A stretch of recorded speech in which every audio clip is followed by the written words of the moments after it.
While scrolling through Instagram, my eyes were caught by a photo. I glanced past the shiny, glamorous main characters in the foreground, and behind them, a young man was lazily leaning back on the sofa, his head lowered as he fiddled with his phone.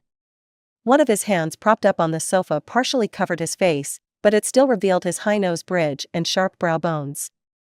I hesitated for a moment, then clicked open the album that had the picture of Aries, comparing it back and forth a few times. Then, I opened the chat window of Camille, a college classmate I only knew through social media likes, and sent a message. "Hi, is this your friend?" I sent her the specific photo I had circled.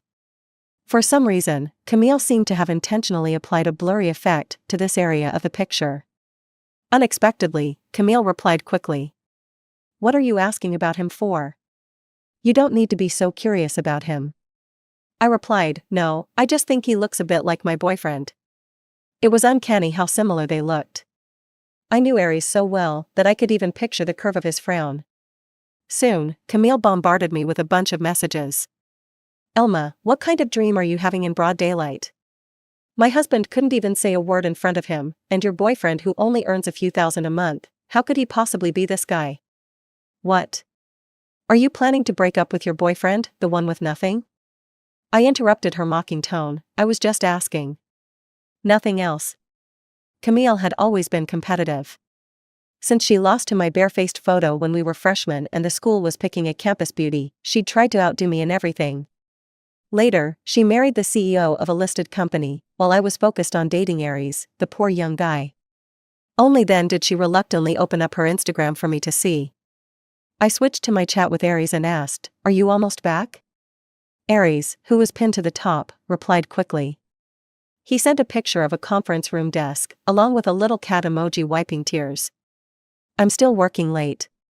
Go to sleep early, don't wait for me." "Thanks for working hard, love you," I replied, sending a hug and 2 kisses before happily putting my phone in my pocket. That's more like it. This is my boyfriend, someone whose monthly salary is only a few thousand. He has nothing but me, and that's enough. He's not part of Camille's world. When I got home, a message popped up, asking me to deliver some documents to the XX Club. I habitually turned around, opened the company reimbursement app, and booked a taxi. As an adult, it's hard to have the night all to yourself. Aside from giving to love, most of it is consumed by the frustrations of work. Stepping out of the car into the chilly wind, I looked around. I had heard of the XX Club. The people who came and went there were far from ordinary. I guessed that my boss probably had connections with their higher-ups, which is why he could enter the club. I pushed open the door, and 2 attendants in suits stood on either side. After I stated my purpose, they respectfully led me in. I expected this. After handing over the documents, I put on a fake smile and respectfully toasted everyone at the table.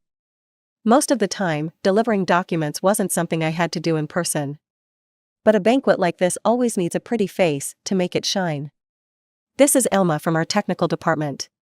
She's here to explain the details." Very professional. As the hand of a partner grazed the back of my hand, I lowered my wine glass and subtly moved it away. A lot of the time, I couldn't flat out reject things, even though I had to endure some ill-intentioned stares. After a few drinks, I found an excuse to step outside for some air. Turning around a corner, I saw a door ajar. The brass door knocker gleamed with a cold, harsh light, and the intricate carvings on the door handle seemed to shimmer in the night. I glanced at it briefly, but as I was about to turn away, a voice came from inside the room. "You've got to be kidding me. Do you think Elma doesn't want to marry Aries because he's poor? Say what you want, but this girl's pretty practical." I went to the bank to check, and it turns out her total savings amount to just 1.95 million. She withdrew it all to pay for a down payment, claiming it's for a future marital home. 1 million? What kind of bathroom can you buy with that? I froze, incredulous, and took a few steps closer to listen. "But you're wearing some ragged clothes. I've been abroad and back, and you're still playing poor cosplay?" I thought of what Aries wore this morning, a new $2,000 down jacket, online purchased pants for a few $100, and the pair of Balenciaga shoes I tracked down through several agents. I looked down at myself. Everything I wore added up to no more than 1,000. Maybe I had misheard. I clenched my hand into a fist, took out my phone, and was about to make a call. Then, I saw a man inside lean forward, casually reaching for a bottle on the table. With this motion, his whole profile was fully revealed, and I saw what he was wearing. I instinctively gripped my coat, my knuckles turning white from the force. My eyes locked onto the scene in front of me, and for a moment, I wanted to speak, but it felt as if my throat had frozen in the cold wind, and no sound came out. Aries glanced at the man who had spoken. I have my own pace. Don't worry about me. Really? What pace is that? Been dating for 5 years? Didn't you say it was just a fun fling, and now you're falling in love with the Cinderella? Aries paused for a moment as he lit a cigarette, then gave a cold smile. What are you talking about? Even if you have feelings, do you really plan on marrying her? My advice is, break up with her early, don't waste her time. Let her marry a good man. Bevis. Aries exhaled a puff of smoke lazily. You talk too much.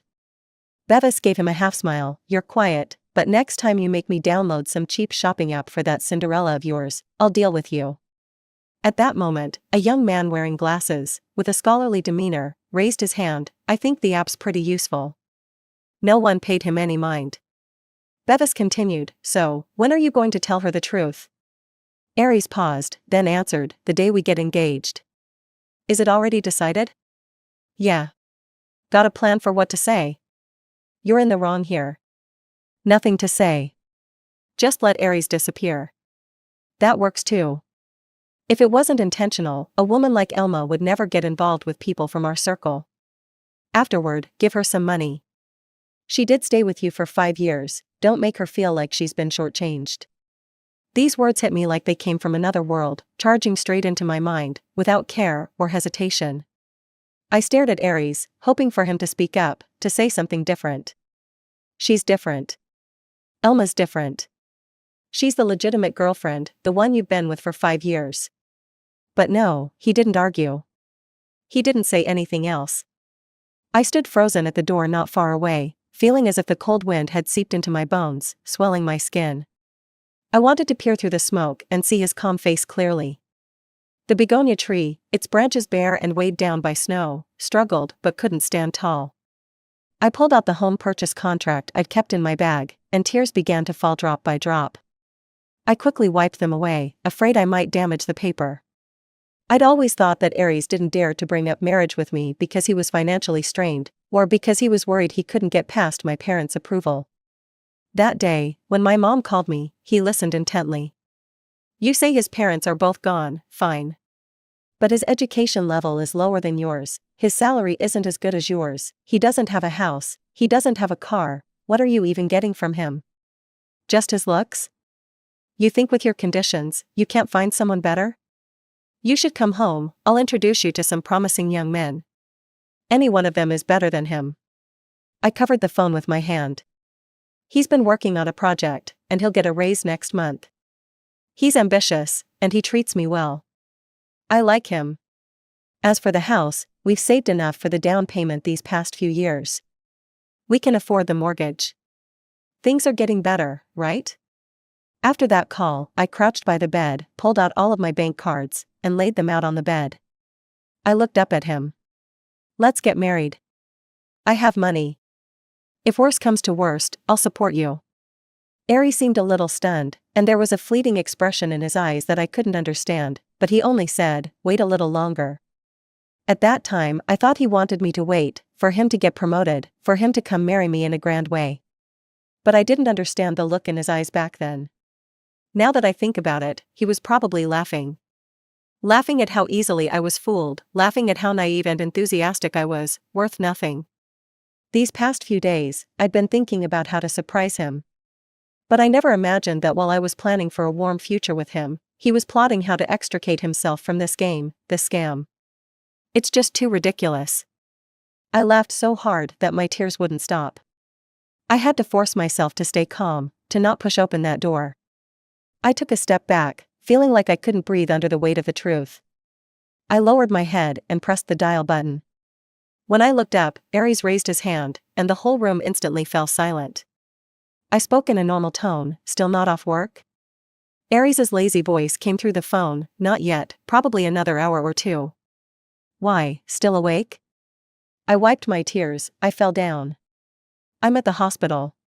Out of the corner of my eye, I saw Aries sit up slightly. What hospital? He gestured for someone nearby to hand him his clothes. Aries hung up the phone, put out his cigarette, and his friend asked, "Where are you going?" "You just got here." "My girlfriend's at the hospital." "I'm leaving." "She's just your girlfriend." The sentence wasn't finished, and Aries leaned against the doorframe, glancing back with a cold, fleeting look. That look had no ripples, as cold as a deep well on a winter's night. It made the speaker fall silent, afraid to say more. I didn't go to the hospital. Instead, I took a cab back home. The apartment Aries and I rented was a small one-bedroom unit. There was a bookshelf near the entrance, with a few books on it. Those were the ones from the time I forced Aries to take the adult education exams for his bachelor's degree. My mom was right, his education wasn't great. When I met him, he told me he only had a high school education. Back then, we were both still young. I just thought he was smart, and his life was still long. Surely, if he worked hard enough, he wouldn't stay stuck at that level. At that time, I worked during the day and stayed up late to help him study and practice questions. He'd do one round, and I'd follow along. Because time was tight, we only spent a month and a half to pass the exams. To celebrate, we even searched for discount coupons before going out to eat hot pot. But now, as I read the information Camille had helped me dig up, it just felt absurd. His real name, I can't tell you. You asked about his education? I heard he went to a prestigious school in China, then later studied abroad at an international university. He's still very young. I propped myself up on the couch and pressed my palm to my forehead, feeling a sharp pain in my stomach. The door opened from the outside, and I looked up to see Aries, who had rushed back from the hospital, looking weary. There were countless missed calls from him on my phone. He leaned against the doorframe, breathing a little heavily. I said nothing as I watched him approach, then lifted my hands to cup my face, looking left and right. The tension in my expression finally eased. "Where did you fall?" Although he knew he'd been played, he didn't seem to care. He just played with my fingers and smiled. "I'll put some medicine on it. Otherwise, the wound might heal before you know it." In that moment, maybe I was just too brave and quiet for him to realize the pain I was enduring. I looked at him carefully, as though he had always been this composed, never losing his cool in the face of any tough problem. I used to think that his calm demeanor came from a harsh, difficult youth that had forged his unflappable personality. But I never considered that this kind of leisure might have been nurtured by extreme power and authority. I pulled my hand away and looked ahead. My mom's been urging me to go home for an arranged marriage. As soon as I spoke, Aries froze. The smile he had started to wear didn't even fade before it was replaced by a cold expression. But I turned to face him, tears mixing with the smile, love still shining in my eyes. I told her, "I only want to marry you. I'm waiting for you to marry me." I just looked at him. I hadn't planned on crying, but I didn't know why my tears wouldn't listen. I told her, "We bought a little house, and once we're married, we can move in. Then, we can have a child. You'll love it. Whether it's a boy or a girl, it'll be great. If it's a girl, she'll look like you, with big eyes. If it's a boy, he'll look like me." I lowered my head and pulled out the contract from my bag. "Look, I added your name when I bought the house. Look, Aries, how can you repay me for these 5 years of foolish youth and sincere love? Are you secretly laughing at me, thinking everything I can offer you is nothing compared to what you can throw away in a haze of luxury?" Aries's fingers twitched. He lowered his head to look at the contract, and after a long pause, he looked up. What's wrong?" I feigned casualness. "Isn't it a huge surprise? Now, you never have to worry about my mom rejecting you." The look of shock in Aries's eyes from earlier faded, replaced by his usual careless attitude. "Yes, my baby's so amazing, says she'll support me." His voice was so soft, his tone so thin, that I almost missed it when he said, "Don't cry." What's there to cry about? I never said we wouldn't get married. But Aries, in what way do you plan to marry me? I leaned against the table, dialing a phone number. While I waited, I quietly watched Aries in the kitchen. Compared to me, he was much better at cooking. When the phone connected, I spoke softly, "I've made up my mind. I can go to the US. Time? I was lost in thought, but when I caught Aries' gaze, I snapped back to reality. January 28th. Yes, that's the day. That day was Aries' engagement day. By late night, the emotional pain began to spread into physical pain. I pressed my stomach, biting the back of my hand, and when the pain almost made me lose consciousness, I felt a pair of large hands quickly scoop me up. His usually steady voice sounded panicked. In my dazed state, memories of the past rushed through my mind. Aries and I hadn't had an easy road. Our relationship wasn't always smooth. We'd even gone through a breakup once. It was the second year after we started dating, and there were no signs at all. He suggested we separate. At that time, I was still deeply focused on planning a rare vacation, and when I heard it, I just thought it was absurd. He looked at me with a casual glance, as if it had nothing to do with him. I can't give you what you want. Just moments ago, he had been blaming himself for the burn on my hand. I thought about it for a long time, and apart from the fact that he didn't have money, I couldn't figure out what else could be keeping us apart. It's fine, we'll work hard together. We're still so young. As long as we try our best, we'll be able to have everything we want. And besides, I don't need you to have a lot of money. He interrupted me, gently patting my head, as if we would never meet again. Elma, I'm sorry. I hope you'll meet a better man. At that time, who wasn't young and full of pride, thinking that they couldn't live without someone? So, I didn't try to hold on, didn't cry out, just pretended to be calm and proud. Aries, the truth is, you're just scared. You don't love me as much as you claim. If that's the case, then let's part ways on good terms. If there had been overwhelming love, would he have given up on me without even trying? I thought I was being decisive, rational, and clear-headed. Because I'm the kind of person who weighs things out, and anything that doesn't benefit me should be discarded. But none of that worked with Aries. After we parted, I thought I'd never see him again, but fate brought us together once more. It was an event I'd never imagined myself attending, but by chance, I saw Aries there, dressed in a suit. I froze, staring at him. He opened his mouth, swirling his drink in his hand. I'm the driver. Pretty coincidental, huh? I nodded, said nothing, and walked straight past him. But deep down, I had a strange feeling. Maybe if I missed this chance, I'd never have the opportunity to love him again in this lifetime. The part of me that was more rational lost to emotion, and for the first time in my life, I decided to take a chance. I suddenly stopped, pushed through the crowd, and ran towards him. Aries was still leaning against the shadow of a pillar. When I reached him, I realized he had been watching me the whole time. He just stood there, watching me as I fought against the crowd, using everything I had to reach him. I tilted my head back and asked firmly, I'll only ask this once. Do you want to get back together? If you refuse, then this lifetime is over for us. This time, I would humble myself for love, but only this once. There would be no second chances. Aries lowered his head, silent for a long while. Finally, he picked up his drink and gently tapped it against my raised forehead. You're really foolish. I was foolish, unable to understand the deeper meaning behind his "I can't give you what you want" or the holes in his disguised indifference. The next time I woke up, I was in the hospital, and the birds outside were already singing at 4 a.m. Aries' skin looked especially pale, and in contrast to the white walls and his dark hair, it appeared even more translucent. He looked somewhat tired, though. Didn't you recover already? Why are you suddenly in so much pain? When he saw me wake up, he gently rubbed my stomach. There was a thermos on the bedside table that I had never seen before.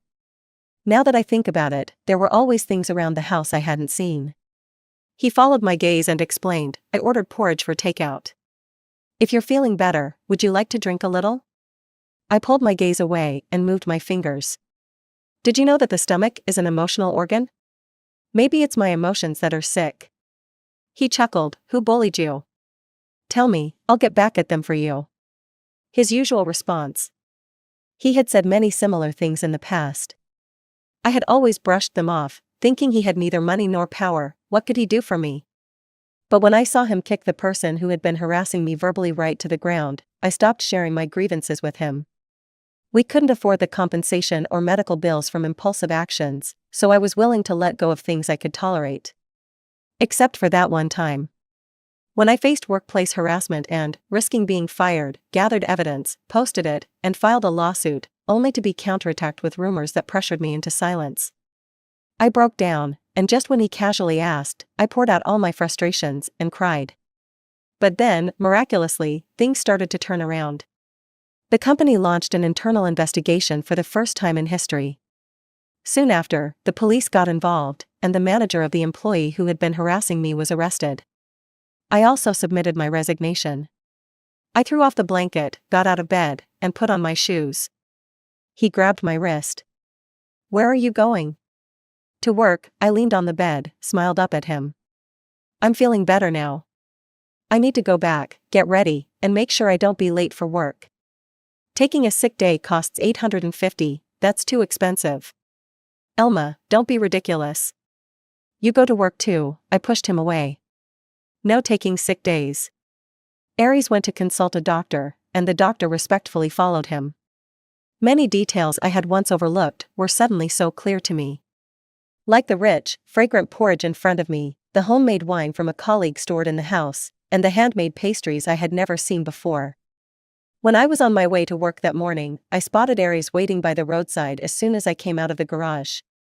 He had told me that he didn't like driving, so after we bought the car, we only used it on weekends and rarely drove it otherwise. After a while, a black Land Rover stopped in front of him, and a driver bent down to open the door for him. The car didn't head to his company. Instead, it entered the city center and drove straight to a quiet residential area. There was a no-entry sign for the residential area, so I could only park at a distance and watch as his car drove in. Sitting in the car, I thought back to the time when I desperately helped him revise his resume while he was looking for a job. Each resume he sent out, every detail, from the job objectives to work experience and personal strengths, had been painstakingly edited by me. At that time, almost every resume passed the company's screening, but he always failed at the interview stage. In the end, only this unremarkable company was willing to hire him. Aries didn't spend much, and he would have his salary paid directly into my account each month. I would prepare his pocket money for him. What seemed like loving support at the time now felt like something he had never cared about. I drove to the old noodle shop I often visited. As soon as I sat down, the owner greeted me warmly. "The usual? How come you're alone today?" This noodle shop had been my favorite since college, and after meeting Aries, I'd taken him there almost every week.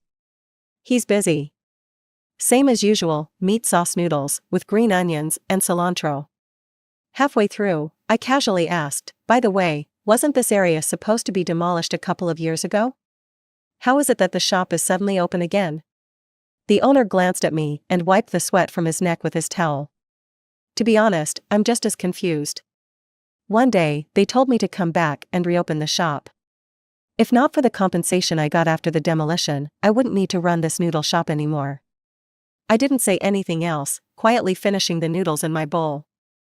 When I got home, I dug out several bags buried at the bottom of my wardrobe. At that moment, I had no doubts about their authenticity. When Aries first gave them to me, I thought he didn't understand, that he just wanted to give me something because everyone else had it. At that time, to avoid hurting his pride, I picked up a bag and strutted in front of him as I headed to work. Before leaving, I even made sure to turn around in front of him one more time. He saw I was happy, raised an eyebrow, and didn't think much of it. Instead, he gave me a few more things to take with me. When I arrived at the office, someone with a sharp eye picked up my bag and looked it over carefully. "This bag is impossible to get, plus the matching accessories, it costs nearly $2 million. You're not secretly a rich woman, are you?" I casually tugged at the strap of the bag and said, "It's a knockoff, not worth anything." Later, I casually added, "Even knockoffs aren't cheap. Don't waste your money on these. I don't need them." Aries glanced at me and smiled. "Keep it, it might come in handy." It did come in handy. I had saved up for 5 years and still couldn't afford a house, but now, I only needed 2 or 3 bags. I blinked, and the emotions from last night that had been lingering in my chest suddenly surfaced. It was frustration. I clearly realized how unwilling I was to accept it. "Aries, if you were just lying and playing with me, I wouldn't feel this frustrated. But you, in the endless web of lies, mixed in a bit of real affection, who are you trying to trap? I will regret it." I will regret the youth I spent charging forward. When I realized this, I thought, I should finish some unfinished dreams before I fall off the cliff. From the bedroom to the kitchen, to the living room, I moved along familiar paths, slowly removing the traces of what had once been. But this rental apartment had too many memories and too much love. As the sunset slanted into the bedroom, the warm yellow light flickered, and the man wrapped all his unused strength around me. It was the night in the snowstorm when we laughed as we ran back home, hurriedly pushed open the door, and kissed until we nearly suffocated. It was a bottle of $12 cocktail, drunk to a light buzz. I cupped his face and kissed him delicately until I melted into his arms, and we collapsed together on the sofa, hearing the laughter vibrating from his chest. At this moment, I decided to leave the memories where they belonged, only in the past. The door lock turned, and I looked back. A stranger stood in the entryway, Aries. Though he looked at me as he always had, I knew it wasn't him. He walked over, crouched beside me, and glanced at the suitcase at my feet. "Are you going on a business trip?" I shook my head. "Packing some things I don't need." Today, he was dressed even worse than yesterday's shabby clothes. Though his underwear was more expensive, I do care about the quality of my intimate wear. Maybe the greatest hardship of his rich, privileged life was that, out of boredom, he played with a poor girl. Not only did he have to lower his lifestyle, but he also had to work hard at making up lies. Thinking about it, I suppose I'm not the one at a loss. Aside from being a liar, my boyfriend had good looks, a great body, good skills in bed, and was a fantastic cook. "Will you go with me to try on wedding dresses tomorrow, Aries?" His eyebrows and eyes, bathed in the light, looked like they were dusted with silver frost. Even when he furrowed his brows, it didn't detract from his good looks. He smiled, a little helpless. "I'm still thinking about the whole marriage thing. Don't you think trying on wedding dresses is a bit too soon? Just trying them on, it doesn't mean we have to get married." "What are you afraid of?" Maybe it was the first time I said not getting married with such a playful tone, as if I suddenly didn't care at all. Aries froze for a moment. He hesitated before pulling me into his arms, trying to cheer me up with a playful smile. "Are you mad at me?" "I'm just thinking, this road hasn't ended yet. Who knows what the end will look like? Maybe we're not right for each other. Maybe the rest of my life belongs to someone else." He squeezed my fingers, laughing through his frustration. "Shut up. I'll go with you. You happy now?" I didn't turn around to hug him with joy like I used to. Instead, I lowered my head and continued packing. Camille texted me, asking why I kept asking about him. She even advised me, if you're going to cheat, at least find someone you can actually meet. "Why do you keep asking about him?" "He was just with his fiancée trying on wedding dresses a little while ago." That's when I realized, during the time he said he was on a business trip, he had gone to try on wedding dresses with another woman. The bridal store was a last-minute appointment for the evening. I spent the entire day quietly sitting in the living room, not going anywhere, until the evening when Aries came home from work. Marrying Aries had once been the dream that carried me through my entire youth. I used to fantasize about walking towards him in a white wedding dress, holding a bouquet of flowers. Like now, amidst the bustling crowd, I would look at him, eyes red, and ask, "Do I look good?" Of course, I would. What girl in a wedding dress isn't beautiful? It's one of the most beautiful moments of her life. Aries didn't speak. He turned his head and looked out the window. People passed by on the street. It was a view he never noticed before. In his peripheral vision, there stood a girl who wore the wedding dress just for him, but he suddenly lost the courage to look back. "Aries, turn around and look at her. This might be the only time, and the last time, she will no longer belong to you." His engagement party was a grand affair, with guests filling the room. Camille, for the first time, had entered the legendary family's world. The engagement party was held in an upscale hotel, opulent yet secretive. She stood beside her husband, and finally saw the man that Elma had been asking about all this time. The man was dressed in a luxurious handmade suit, and his dark red bow tie accentuated his noble face, giving him a somewhat sensual look. She didn't have a chance to talk to him, of course. As she stepped outside for some fresh air, she looked through the crowd and caught sight of him. He had just answered a phone call, his brow furrowed. Camille, holding her diamond-studded clutch, overheard the conversation, and suddenly, a name jumped out at her. She tugged at her husband Chase's sleeve in disbelief. You mean Elma? The girl he's been seeing outside is called Elma? The one I told you about, the girl from my school? Chase flicked the ash from his cigarette, uninterested. I don't know. Probably. Camille remembered how Elma had been asking about him all these days.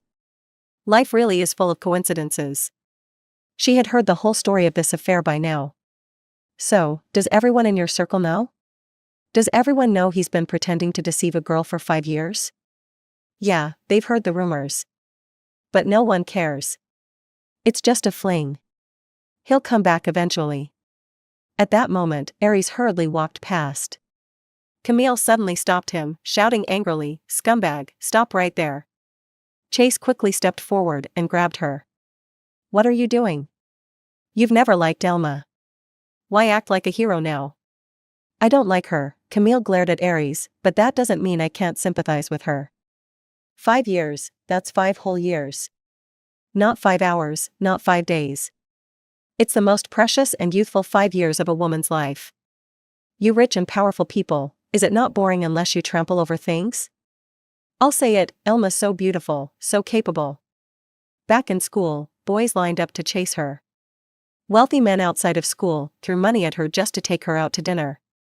But after graduation, it's like she was cursed, no one even pursues her anymore, and she's stuck with a poor boyfriend. Turns out, you've been blocking all her suitors from the start. Chase tugged at her sleeve. Stop talking. You're ruining our project with your mouth. Camille elbowed him back. I have no respect for you. You all laugh at Elma, but I'm laughing at you. You're a coward. Aries didn't get angry. He just looked at her calmly. When did she find out? The woman didn't speak, and Aries didn't press her further. He had just received a call from the landlord. Isn't today the day you're supposed to move out? I'm here to check the apartment, but there's no one here. He had more pressing matters to attend to. A few days ago, he had hesitated but told her, let's have a proper conversation when I get back from this business trip. At the time, Elma responded with a gentle smile, saying okay. She was so obedient, so quiet, trapping all her hysterical screams in her own body. Aries took a step out, then turned back to speak to the lady, whom he had never met before. If I had been myself from the start, maybe this story would have lasted 5 seconds, not 5 years. Camille didn't understand this strange comment. She saved it on her phone to repeat later. The car sped toward the rented apartment, but halfway there, it suddenly changed lanes. Then it rushed toward the airport like a maniac. The flight had already started boarding, and the flight attendants greeted each passenger with sweet voices. I had blocked Aries on all platforms, locking the past away in that tiny apartment. Maybe he had already noticed, or maybe he was too busy with all the greetings and farewells. He'd probably only remember to deal with other things after the engagement banquet. No surprises, the plane took off as scheduled. As the wings sliced through the clouds, the roar of the engines drowned out everything else. The unresolved plot lines and the judgmental eyes of the world were lifted high and gently set down. Before the plane took off, Camille, full of righteous anger, had called me. Why are you running away? He's the one who deceived you. You didn't hit him or yell at him, and now you turn off your phone and run abroad? You're not the one who made the mistake. If I were you, no matter which family he's from, I'd just drive straight into his engagement party. No one's getting away easy. At worst, just make a scene. With his wealth, if he let a little money slip through his fingers, you and your descendants wouldn't have to work for generations. It's all about the money, who cares about love? You'd be an idiot not to take it. I always thought she hated me, so I figured if she found out I'd been deceived by a man for 5 years, she'd probably laugh at me. Thanks, Camille. My voice was soft, but firm. Even though some bad things happened, I don't want to deny those 5 years. They were 5 years where I gave all my heart, and I don't want to let them end in a distorted way. Camille didn't respond. She, more than anyone, knew that some things weren't about avoiding a fight, it was just that fighting would be pointless. Everyone knew what had happened, but no one cared. Even if I caused a scene, so what? They'd watched the joke for so long, there was no need to serve up more laughter. Over there, even if everyone knew I had been wronged, no one would speak up for me, no one would stand up for me. Besides, with his family background, if things escalated and ruined his reputation, the consequences were beyond someone like me to bear. During the 6 months I spent abroad, I returned to the lab and did what I was best at. Dylan, the senior who had invited me, often sighed, "Why did you waste 5 years on other things? You could have made achievements earlier." I recorded the data, only smiling faintly as I said, "Everyone takes a detour sometimes, but as long as you turn back in time, everything can still be okay, right?" I'd allow myself to encounter some thorns on my long journey through life, even if crossing them left me bleeding. But who can say that won't lead to a completely new version of me? As long as I still have the courage, I'll keep moving forward boldly, no matter how long or bright the road ahead. Time was busy, so busy that I didn't have time to think about anyone. Then, one day, an International Express package knocked on my door. After 6 months, I received this mysterious delivery. I opened it to find 2 full home purchase contracts, both with my name on them. One was for a high-end apartment in the city center, and the other for the wedding apartment where only the down payment had been made. The apartment I was living in now was quiet, especially at night. For the first 1 or 2 months after moving in, I barely managed to sleep. I never lied to myself that I didn't have expectations. I also didn't foolishly wait for him to suddenly appear before me. In a foreign land, on some random street, would I ever turn around and see him? Sometimes, on a quiet night, when I heard the sound of tires on the pavement, I would instinctively pull back the curtains, only to see an empty world outside. Then I realized, someone like him would never lose his mind over anyone. Those 5 years in an ordinary person's life were already the exception. His life had gained so much, and what he lost was insignificant. It was right to lightly pick it up, then casually let it go. I locked the 2 contracts back in the drawer without ever reaching out to him. I knew from the start that my time abroad wouldn't be long, but I didn't expect it to be this soon. Dylan confirmed again, "It's time. This is the best opportunity.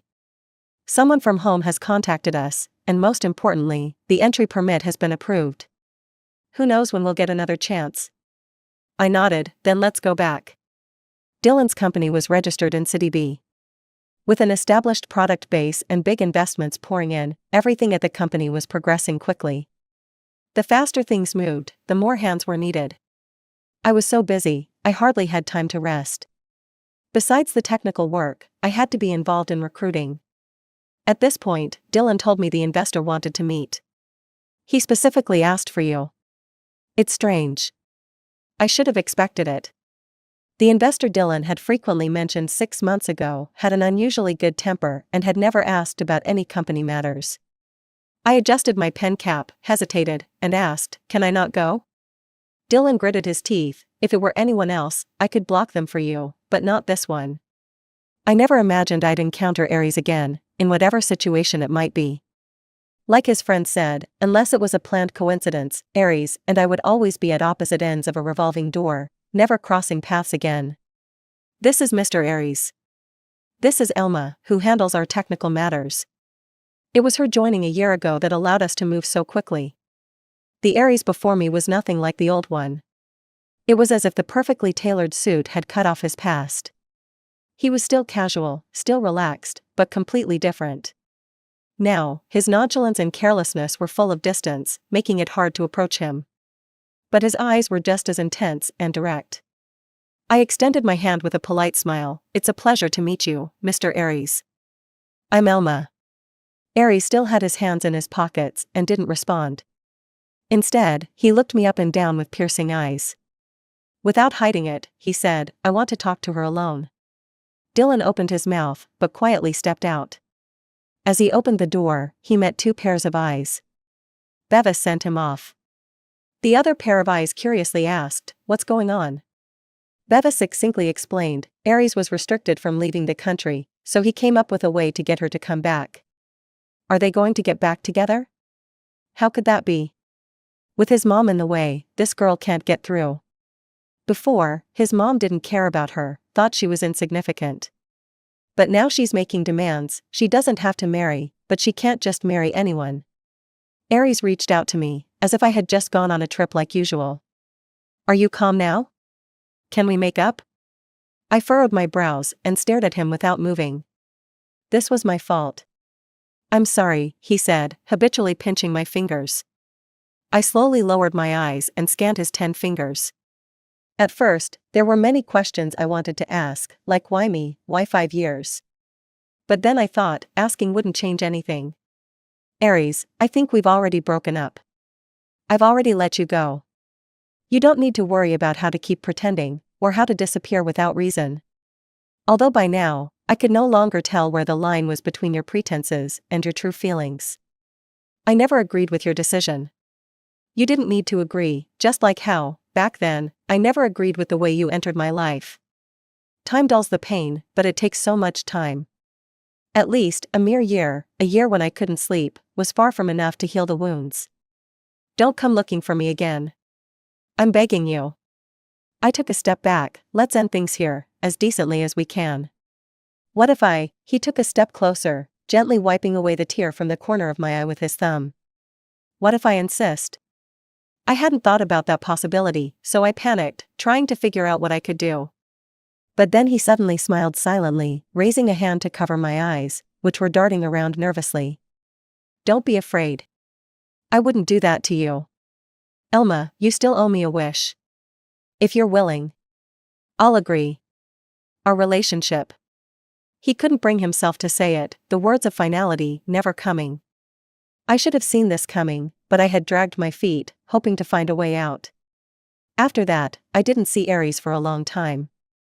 But the fact that I owed him a wish hung between us, like an invisible thread, pulling at both ends. He didn't come, I didn't fulfill it, as if holding on to it meant there might still be something left. During that waiting period, I met Camille. The surprising part was, she had gotten divorced. Surprised, huh? She sat across from me, her expression calm. I didn't see it coming either. I never doubted that he loved me, but loving me didn't stop him from loving someone else. Everyone told me to turn a blind eye to it, that money's the most important thing. The women out there, they're just for men, to pass the time. Which man in this circle doesn't have a lover or two? But I couldn't do that. I couldn't bear it. I can't stand sharing my man with anyone else. She told me she took half of the assets from her ex-husband, and now her life was carefree. Time passed, and then I got a message from Aries. I remembered those years, how he would never make a wish on his birthday. He would always push the cake to me, asking me to make a wish, and I would always loudly announce my wish. For example, I wish Aries and Elma would always be together, never to be separated. He never had any wishes of his own, nothing he wanted from the world. So I couldn't figure out what wish he wanted me to grant. Until I walked into that rented apartment again. The layout was unchanged, even the angle where the sunlight slanted in was the same. There were several dishes on the table, and I could hear the sound of pots and pans clinking from the kitchen. I unconsciously walked over, my muscles recalling the countless times before, leaning against the doorframe, looking at the person in the kitchen. He didn't turn around, just like before, without looking back, he said, "There's one more dish, we'll be eating soon." Aries wasn't a great cook, but compared to me, at least it was edible. I ate slowly, and he just watched me. It was like those years, the most ordinary days, yet they felt like the end of the world because we were about to part. Could you cook before? I asked, a question that had bothered me for a long time. No, he shook his head. At first, my nanny taught me. When I told her I wanted to learn how to cook, she was so scared she checked my forehead, thinking I had a fever and had gone crazy. Actually, your cooking isn't that good. But you always ate it happily. The room grew dim, and neither of us turned on the lights. We sat in a corner of the carpet on the sofa. I should go, I said. I wasn't entirely without sincerity these years. I crouched down, reaching out to trace his features with my finger, inch by inch. So, will we get married? We wouldn't. That's why you stayed silent, unable to make any promises. But if I asked the Aries from back then, he would have said yes loudly. I smiled at him, tears falling drop by drop. He loved me so much, he would have said yes, and we would have gotten married and grown old together. You know better than anyone that the ending was always set, only the process was different. Sometimes, I wish there really was that Aries from 5 years ago. He pulled me into his arms, an embrace that felt like it would melt us into each other's bones and blood. One wrong step, and every step after it was wrong. Some people, we were never meant to meet, to know, or to love. But you insisted on breaking down the walls, charging until we were exhausted, and in the end, we were left battered and broken. He let go of me and gently patted my head. The things I gave you, keep them. That way, when you find another boyfriend with less money, he won't make you suffer. But he can't take advantage of your wealth, being lazy and unambitious. Before you get serious with someone, at least ask about his background. Ask about his salary, his job. If you can't find out, let me know through someone. Don't just dive in without asking anything. I will. I knew he was watching me, but I didn't turn around. I walked away, step by step. My phone rang, and I answered it. Before, I forced you to break up with him, and you wouldn't. Now, you say it's over just like that. Did he bully you? No, he didn't bully me. It's just that we weren't right for each other anymore. Is it about the money? I've thought about it. If he doesn't have money, then he doesn't. Do you really think I keep nagging about this because I'm being materialistic? I just don't want you to suffer with him. Mom, we haven't been in touch much since we broke up. I can't find him anymore. How is that possible? How is it not possible? Some people are just passing through, and their weight is so heavy, so deep, that they become the boldest stroke in the chapter of your life, one that's destined to be unforgettable for years to come. Aries wasn't the type to chase after people. Some people, if you can't hold on to them, letting go is the more dignified choice. But losing someone is a process, one that slowly tears apart your thoughts. Even though he didn't let the damp emotions spread unchecked. That day, quite by chance, the nanny suddenly asked him, "Does your little girl still eat those date pastries?"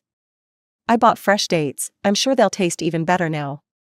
He stopped in his tracks, and the regret of loss rushed in like a tide, the pain creeping into his chest slowly. No.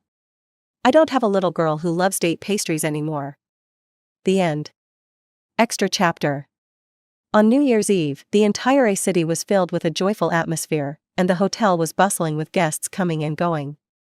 The Bevis Group's gathering was on the hotel's top floor, where the private rooms were reserved for a select few. Aries had become lazier in recent years, rarely going out. Despite Bevis's repeated requests, he finally showed up just in time. Among their group, aside from the few steadfast people, many faces were always fleeting, like the wind. Tonight, there were several people Aries had never met before. When he arrived, the room was lively, and Bevis and the others never disclosed Aries' identity to outsiders. So, when Aries took a seat, the others merely gave him a symbolic nod, thinking he was just an ordinary friend of Bevis. A server took Aries' coat, and he found a quiet corner of the couch to sit, lighting a cigarette with his fingers. Someone approached him with a drink, trying to strike up a conversation. Aries raised his cigarette, his expression half smiling, half indifferent, not saying a word. Bevis slapped the person's hand and said, "Go over there, don't bother him." Everyone understood, one simple sentence, even though the person's identity was unclear, was enough to make them wary. No one dared to approach again. At that moment, there was a commotion from the other side of the room. Someone shouted, "Don't, Fian, we're already out here, just having some fun, she's so cute." A warm voice politely refused, "Sorry, I have a girlfriend." Aries glanced over, seeing a handsome young man in a suit, looking somewhat clueless in this setting. Next to him was a girl in a short skirt, who might have touched him, only to be waved away. When Gao Minming saw Aries looking, he casually introduced, "He's from B City, the young master of P Group. I heard he just returned from abroad and is about to take over the company, currently being tested by his father. His business this time is negotiating with Greg Sky, but he ended up bringing them here." Aries wasn't particularly interested and turned his gaze away. Perhaps because of his family background, when Aries was the same age as this boy, he never knew what it was like to be gentle or polite. Back then, he was far from the easygoing person he was now, acting impulsively, with no one daring to provoke him. At that moment, someone joked, "Where's your girlfriend? She must be as beautiful as a goddess, to make you stay so faithful." Fian smiled, thinking of his girlfriend, and happiness radiated from his eyes. "She's from S City. To me, she's the most beautiful, I won't compare her to anyone else." The mention of S City cut through the bustling crowd and reached Aries' ears. He kept his eyes lowered, his hand pausing mid-motion. I'm leaving, he muttered, grabbing his coat from the side and draping it over his arm. He looked up, his expression neutral as he walked out. Bevis watched him leave but didn't try to stop him. He merely glanced at Fionn. Only Bevis knew that the girl Ares once dated was also from S-City. Ares walked out the door, not driving. The black long coat he wore didn't offer much warmth. It had been many years, and he rarely thought about that time anymore. In fact, he tried hard to forget it. But tonight was an accident, a trivial one, yet it seemed to shatter the high wall he had painstakingly built around himself. It was on another New Year's Eve, years ago, when he and Elma walked through the snow. Their footsteps were uneven, deep in some places, shallow in others. At that time, Elma was in her early 20s, in the prime of her life, with no makeup and no need for decoration. She was simply the most beautiful scenery. He had never walked that path before, but her joy was infectious. He forgot to complain about the snow beneath his feet. Ares, this is our first year together. We still have so many more years ahead of us. In his life, he had received countless acts of love. His parents had given everything to raise him, and the elders of the family pampered him to the core. Most people were shallow. Perhaps because of his appearance or his proud family background, countless people showered him with affection. As a result, he was indifferent to love and never craved it. Even when Elma gave him such passionate love, he always responded with a mild indifference. But now, when he peeled away all the sweet exterior, he realized that among all his past relationships, only Elma had loved the version of him that was utterly unremarkable. A simple, pure Ares, without any bright embellishments. The love Elma gave him came with no strings attached.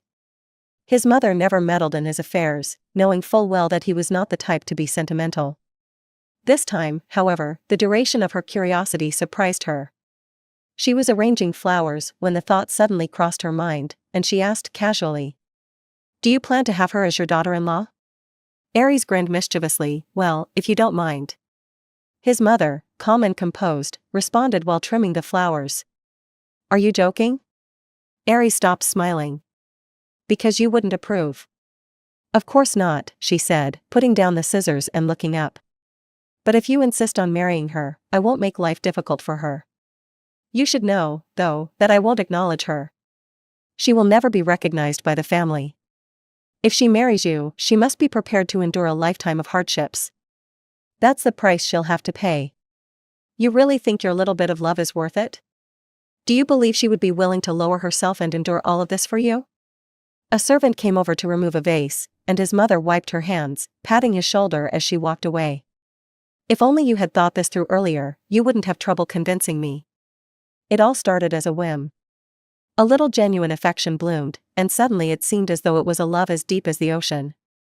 His mother came from an influential background, and while she appreciated all excellent women, that didn't mean she would allow anyone to break the rules. In her world, everything was tangled in a web of interests and relationships. One wrong move, and the consequences were unimaginable. But if her son insisted on pushing it, with a determination that couldn't be swayed, maybe she wouldn't be able to stand in his way. But she knew her son well. He had everything he wanted for 20-something years. He wouldn't force things to the point of no return. That's why, for all these years, she had kept her eyes half closed and never interfered. Otherwise, why would the nanny have the audacity to discuss that girl with her?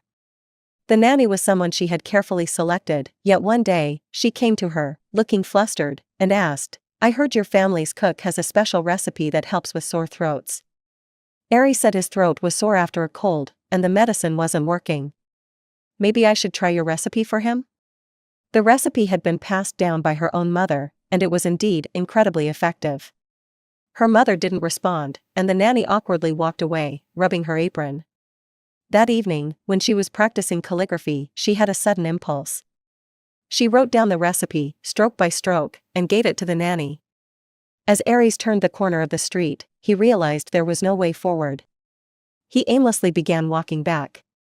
His hands in his pockets, head lowered, he absent-mindedly traced the scar of his ring with his fingers. He had never met anyone as rational and clear-headed as Elma. She never wasted effort on things with no outcome. If she had known his real identity from the start, a person as intelligent as her would have seen the end result immediately. And that ending wouldn't be a happy one, so she would never have even attempted to try. She would have calmly crushed any budding affection, preventing any possibility.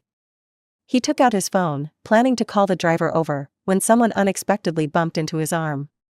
"I'm sorry, are you okay?" Aries froze for a moment. That voice, he'd heard it in his dreams countless times over the years.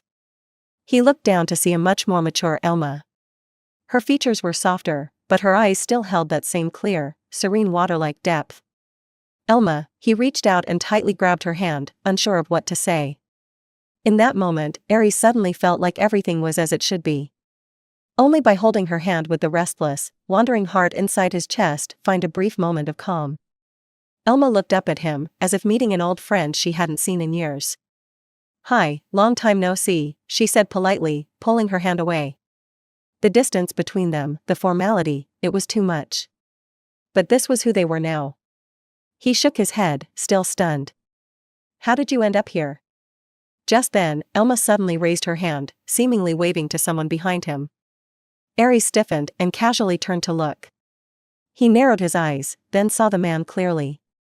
It was the young man he'd once thought was naive and silly, the one he'd dismissed as overly gentle and unremarkable. Elma nodded at him, then without hesitation, hurried away, moving so fast that Aries couldn't even catch a whiff of her scent.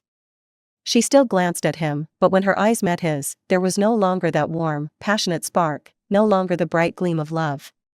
Aries watched, helpless, as the woman he once loved, like a little bird, joyfully, freely, and confidently ran into another man's arms. He smiled as the man embraced her, wrapping her tightly with a large scarf, bending down with a smile to look at her. Aries could almost feel the man's affection and love pouring out, even from this distance. That was when it hit him, Elma hadn't come to a city in many years. Back then, he had transferred all his shares to her, making her the second largest shareholder of the company, giving her more freedom, like the freedom to reject any business trips to a city. But she still came to a city with Fion on business, and waited for him on snowy nights. Aries was reluctant to admit it, but he knew, this meant she had let go of everything in the past. To her, a city was no longer a place full of scars, it had become just another ordinary city. In the midst of the heavy snow, he opened his palm. Nestled inside was a delicate pearl earring that had fallen when she bumped into him earlier. In the grand landscape of his life, Elma might be the most vivid and unforgettable scene. But now, he probably no longer had the right to linger in this scene. The end.